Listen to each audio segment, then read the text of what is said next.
Hey, what's up, y'all? This is Rodney, and I'm back, and I just wanted to come and run my mouth and talk about some people.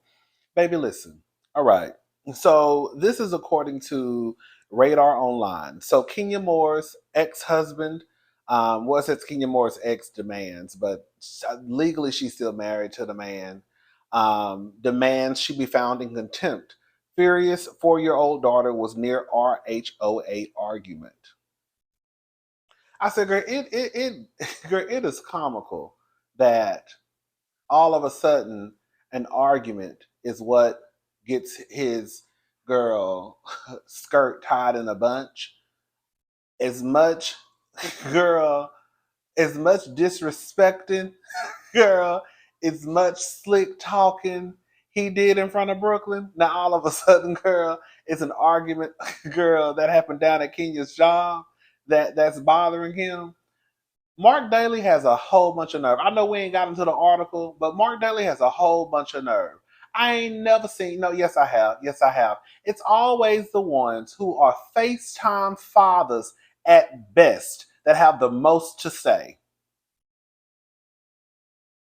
I knew what I needed to know last year when the group went to New York. I know some of y'all don't watch Real Housewives of Atlanta. Last year, the group went to New York. Mark lives in New York, I think Brooklyn. I don't know. Or he has a restaurant in Brooklyn. I don't know, child. But he lives somewhere in New York, and that was going to be the week they took a trip down there, or the weekend they took a trip down there. That was going to be Brooklyn's first time spending the night at Mark's apartment. Now, mind you, last year Brooklyn had to be every bit of three or maybe even four at the time. Four at the time, about to turn five, or either three at the time, and just was about to turn four. But nonetheless, it just goes to show that Mark, who has lived full time in New York the entire time while he was with Kenya, it is absolutely sad and ridiculous that that was going to be your daughter's first time spending the night at your place. And that's where you live full time. Yeah, you had a couple of breeches, girl, a couple of pair of panties at Kenya's house in Atlanta. But we all know you live full time in New York. So again, that told me everything I needed to know. I said, oh, he's a FaceTime father. So Kenya Moore's estranged husband, Marc Daly, has demanded the reality star be found in contempt of court after their daughter Brooklyn was present for a RHOA fight. RadarOnline.com has learned, according to court documents obtained by Radar. One thing Radar Online gonna do is let you know that it's RadarOnline.com, because they're gonna say RadarOnline.com at least 5 times. Girl, excuse me. Ooh, sorry. Mark is furious. The 4-year-old was present during filming when RHOA star Marlo Hampton attempted to kick down the door of Kenya's hotel room where Brooklyn was sleeping. See, this is how stuff gets started. I know some of y'all don't like Marlo. Marlo was not trying to kick down the door. She was banging on the door, but I don't think she was trying. No, I don't think she was not trying to kick down the door. Um, Mark and Kenya are in the middle of a bitter divorce war. They are set to face off in trial later this month. Before the divorce, Kenya filed a separate case over custody, pleading for primary custody. As part of the case, Mark fought to keep Brooklyn off of the show. In the end, the parties agreed Kenya would have sole custody of Brooklyn, with Mark having visitation. The judge ruled the minor could appear on RHOA, but with restrictions. The judge said he was not convinced, and no evidence has been shown that Kenya would place Brooklyn in any environment that might not be in a minor child's best interest, or may in any way be considered dangerous or inappropriate. As part of the court order, the judge ruled that Kenya would have final authority to decide to include Brooklyn on RHOA or any other economic opportunities. However, the judge said that Kenya was required to discuss the opportunity with Mark. I feel like that's a whole bunch of unnecessary. if the judge ruled that Kenya would have final authority to decide to include Brooklyn on RHOA or any other economic opportunities. However, the judge said that Kenya was required to discuss the opportunity with Mark. It's almost like, girl, I know, girl, you can do what you want to do, but girl, just talk to him. Just have a conversation with him just to make him feel good. Is that what that's what I thought I just read.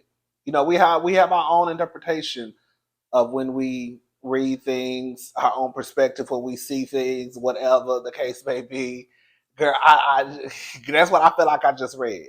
At the end of the day, girl, the judge ruled that Kenya will have final authority to decide that Brooklyn, to include Brooklyn or HOA or other economic opportunities. Anyways, but you got to talk to that man because he the daddy, girl. Girl. Um, Kenya shall notify Mark of any opportunity where the minor child will appear on camera and shall advise Mark of the content of the appearance. The minor child would only be involved in opportunities that are age appropriate. So again, you got to talk to him, you need to call him, but you have the final say so.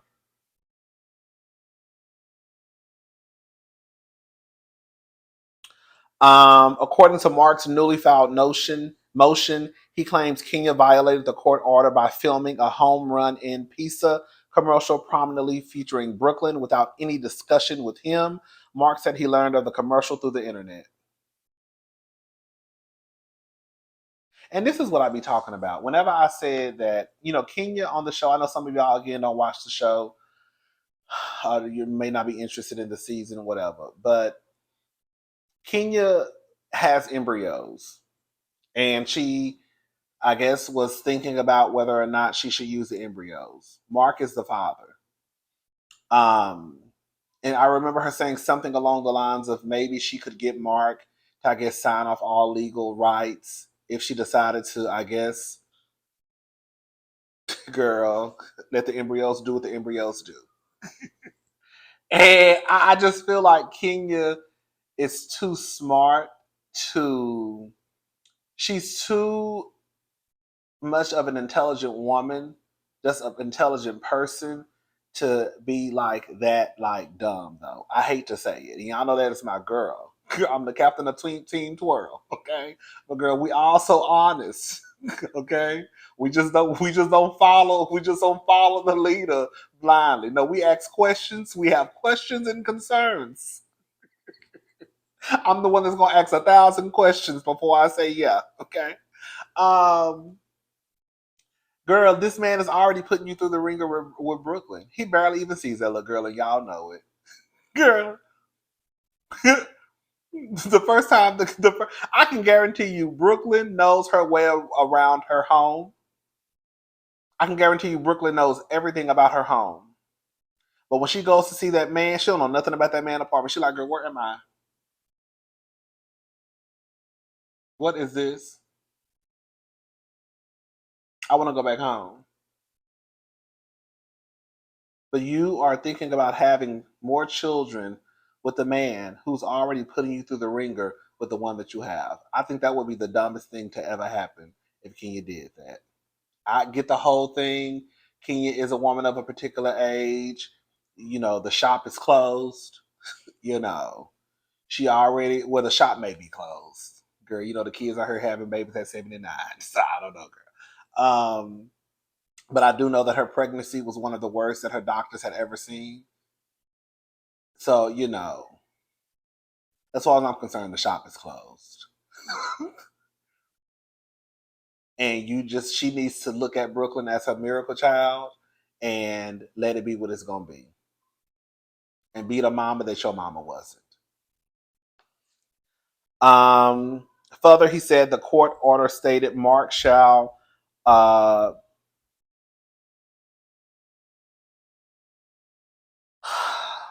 anyways, girl, I'm about to get mad because y'all hear her.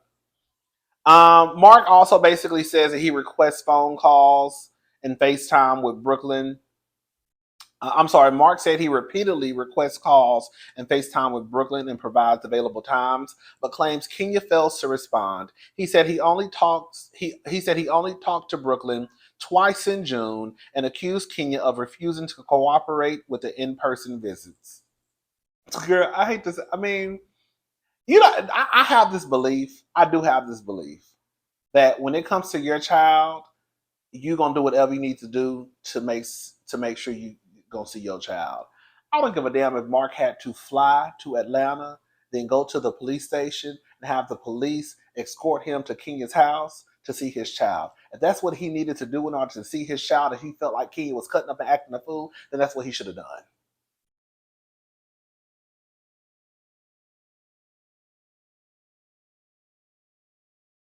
You fussing about talking to your child. When was the last time you seen your child? And when was the last time you went to the next step if you felt like Kenya wasn't doing what she was supposed to do in order to see your child?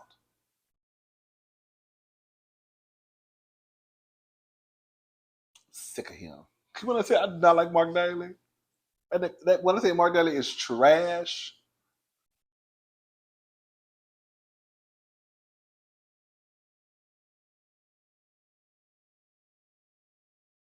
and that's why anytime I hate to say it, anytime anytime Kenya even mention like Sheree picking trash men, I hate to say it, girl. The truth of the matter is, Kenya, the men who you have introduced to us on the show ain't been no better than the one Sheree done picked. As far as I'm concerned, y'all running a tie. About the only one that probably got a look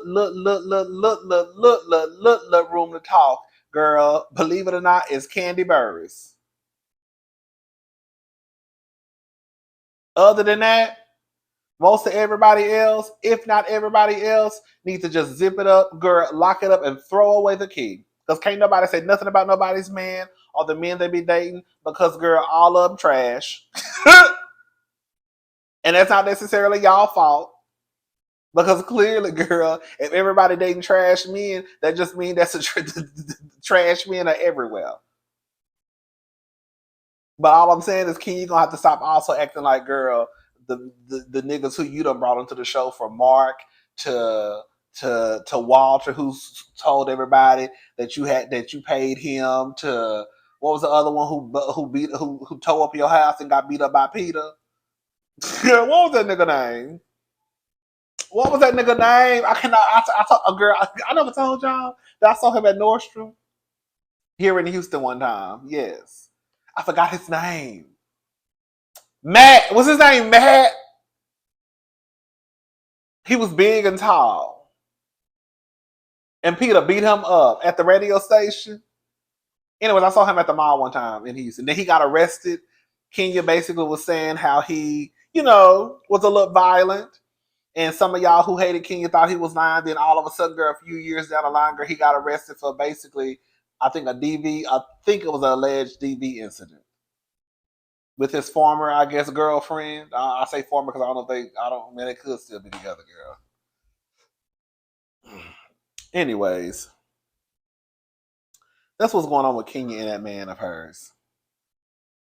You know, I don't know what Kenya gonna do. I don't think Mark money is too long. I mean, Kenya ain't no billionaire. But clearly she got a little bit more than Mark, seeing that he trying to take it. Hello? I know Candy be cussing her ass out every chance she get. Candy, one thing I give that Candy Burris, honey. She love her man, my man, my man, my man, but honey, baby, she love her money a little more. Cause girl, Candy don't play about her money. She tried to tell the girls too. They don't like to listen. Y'all be so head over heels in love, honey, and then you meet a man, and then you look up, girl, and he's trying to take your little prepaid card, your girl, your Bank of America. You gotta watch out for them already because they over there, girl, taking the folks' money. You gotta watch out for your man, girl. Anyways, child, I'm done talking about that. Hopefully, it works out in Kenya's favor. I think Mark is just being what he is, which is a true narcissist. I know that's a word that everybody uses, but I really do believe that Mark is a narcissist. Um, and I hope that once this is all said and done, you know, he gonna make her life a living hell. And another thing too, I feel like Brooklyn. I don't know what Brooklyn. I don't know what electronics Brooklyn has. I know, my nieces all have their own iPads. Um, you know, Whenever I need to get in contact with my nieces, I just call them directly. Even when my nieces were 4, hey, what you doing? Girl, what? Now my sister could be sitting right there beside her, or my brother-in-law could be sitting right there beside him. But girl, what I need to call my sister for? Girl, I can just call her iPad. Yeah. So all I'm saying, my spirit tells me that Brooklyn probably got an iPad too. So I don't know why you just can't FaceTime Brooklyn on her iPad. I don't know, but we don't know if she got one or not. But I don't know. Anyways, y'all, let's move on. Ringer. All right, y'all. So this is according to OK Magazine. So I didn't take advantage. Wendy Williams' son denies he stole $100K, insists he used mom's American Express to pay for her treatment. So remember we were talking about it like some months ago that they said that Kevin had stole like $100,000 or used $100,000 without, I guess, Wendy's permission. Um, Wendy Williams' son, Kevin Hunter Jr., 22, is defending himself after he was accused of stealing from his famous mama. Before Wells Fargo froze the former talk show host accounts after she was allegedly of unsound mind, it was reported that Hunter Jr. spent $100,000 on her American Express card. In the court, they brought up the American Express situation. They made this a much bigger issue. When she was here in Florida, the Amex card was our only source of paying for things. He chimed in.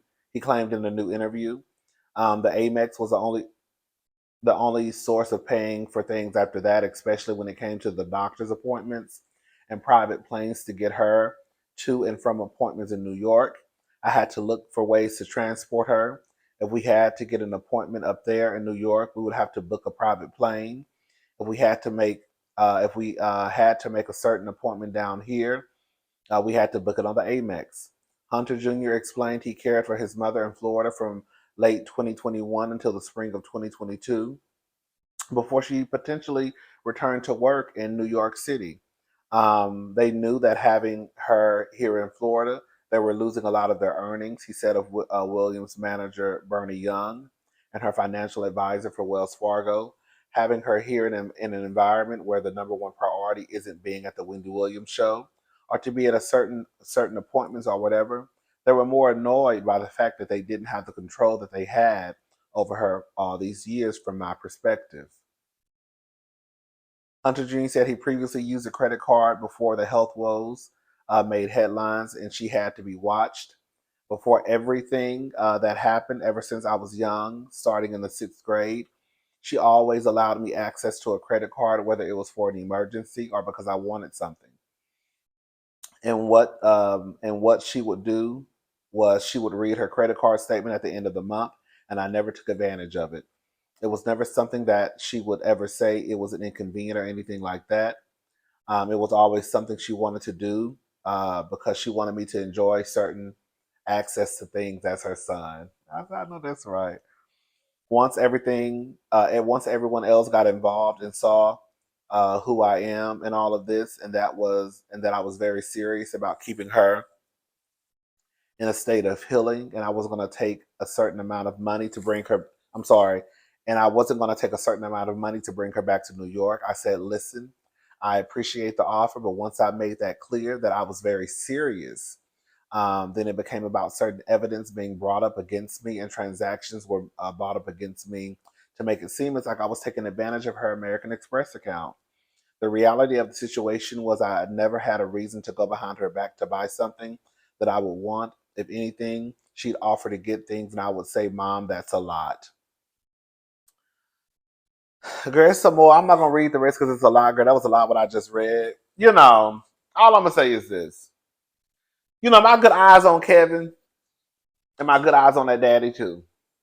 But I don't think that it will be hard to figure out if Kevin did use the money to buy a private jet or for doctor's appointments. I mean, just look at the statement. Um, and I feel like at this point, if the money was used for something else other than doctor's appointments and to I guess to book private jets, then it would have come out. Um,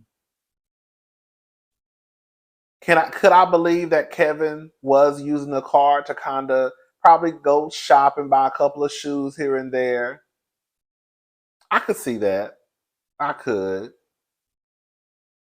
because if he's already used, if that's already their routine, as far as my mom has always allowed me to use a credit card and kind of go get what I want, and then she would check her bank statement. So why would it change now? You know what I'm saying? So that's one way to look at it. Um, but I don't know. I don't know. Like I said, I could see where Kevin is coming from once I read this. And again, if the money was being used for anything outside of what he said, I mean, I think we would have heard about it by now, right? And then how hard is it to really see if he's lying about paying for doctor's appointments and private jets? I mean, I don't think it will be hard to find out.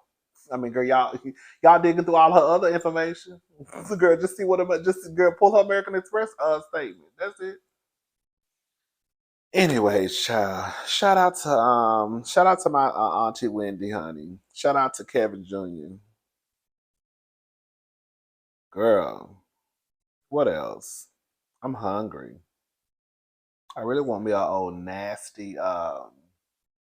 piece of barbecue chicken. Don't that sound good? Girl, that's one thing I hate living in the heat. I hate living. I love it. Don't let me stop lying. I love living where I live. Um, but I also, I've said this before, girl. The city life, it's a lot because like it's about to be 5 o'clock. It's traffic outside. So anywhere I tried to go, I would have to go somewhere like right in the area, like a subway. You know what I'm saying? But anything outside of like kind of like walking distance, girl, it's gonna take me, girl, a drive that would probably normally take me 15 minutes is gonna take me, girl, 45 minutes. Girl. Anyways, um, so listen to this. Zoe 101 star Alexia Nichols accuses Jonah Hill of shoving his tongue down her throat when she was 16.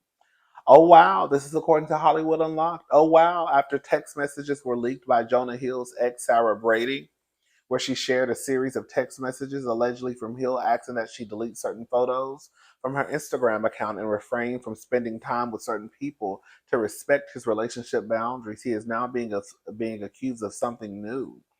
Zoe 101 star Alexia Nichols shared some interesting details to her Twitter account 2 days ago and claims the famous actor Jonah Hill, who was allegedly 24 years old at the time, forced himself on her when she was 16 years old. After reading Sarah Brady's admirable post about Jonah Hill, I just gotta say, when I was 16, I was invited to a house party at Justin Long's house where he was living with some lame Predator actor from CSI Miami. I'll look up the name later and find him, she tweeted. She says everyone in the party knew she and her friend were minors, but were making them drink a lot of alcohol. Then she goes on to detail what happened when she wanted a cigarette from Hill. Just to note, Jonah Hill said if I wanted the cig, I had to come with him outside to get it.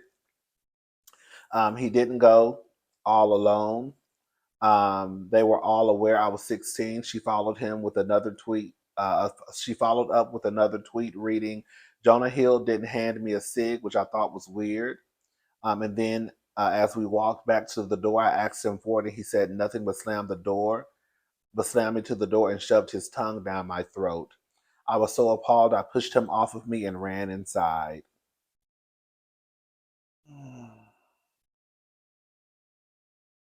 Girl, when it rains, it pours. I know a lot. I know a lot of people are gonna be like, "Girl, why?" I just want people to always remember it's a domino effect. That's with anything in life. It really, really is. When one person comes out and says whatever they, you know, feel the need to say to get it off their chest to move on with their life, whatever. Then the next person is gonna come. Then the next person is gonna come. Then the next person is gonna come. Then the next person is gonna come. It's just like if somebody says, "Girl, um, I met Rodney, and Rodney was an asshole. He wasn't nothing but a bitch to me." You see what I'm saying? And then, girl, the next person might be like, "Girl, I saw his at the Galleria too. He did have a fucked up attitude." Right? And then the next person be like, "Girl, I ran into that nigga at the Family Dollar Store. Girl, his attitude was a little fucked up. I thought it was just me, girl." Right? I'm just saying that's how it usually goes, right? So I'm just saying, I think Jonah Hill is a mess based off of what we talked about yesterday.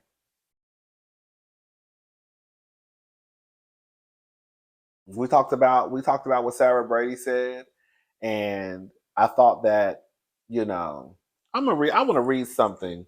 One of the cousins wrote this in the comment section, and this is what she said, and I wanted to read it. Hold up. Okay, here we go. Hey, mental health professional here. Your boundaries are not for other people, they are for you. Boundary example: I don't date surfers, trainers, or anyone else who uses her body to earn money. That's different than my boundary for you is to stay away from men. You can't set someone else's boundary for them. I hope this clarifies the difference between personal boundaries and controlling another person's behavior. From the outside looking in, it seems this young man is unsure about his boundaries. He had this list, then chose someone that checked everything on the list. If he has these rules from him for himself, he should end the relationship or learn to accept her lifestyle. And that's why I was like, a lot of y'all getting confused with the whole boundary stuff. You gonna get with this woman who's a professional surfer and then say that my boundary for you is to not have on a bathing suit. Girl, what? That's my boundary. My boundary, even though I know you work in a male dominated field, 65% of the people that work in that are surfers are men. My boundary for you is not to work with other men. Even though there's a chance that a man may come to you and seek, your expertise in surfing. My boundary for you is not to be friends with women who are unstable. And it was too many people in the comment section going up for what he was saying. I'm like, no, no, that don't. Do y'all are y'all hearing? Are y'all reading what he's saying? Or did y'all just read the part about him saying no inappropriate relationships with men? Boundaryless inappropriate relationships with men. Anyways, at this point, I don't put nothing past Jonah Hill. Like I said yesterday, girl. At the end of the day, what it comes down to me, girl, as mean as it may sound, Jonah Hill was fat. He was probably insecure. He lost a little bit of weight. He's still insecure. And that's what it is. Case closed. You got with a woman. You knew her profession. You knew that part of her profession was probably going to be in bathing suits whenever she was at work. Then you tell her you can't post bathing suits. You can't work. Like, girl, that's crazy.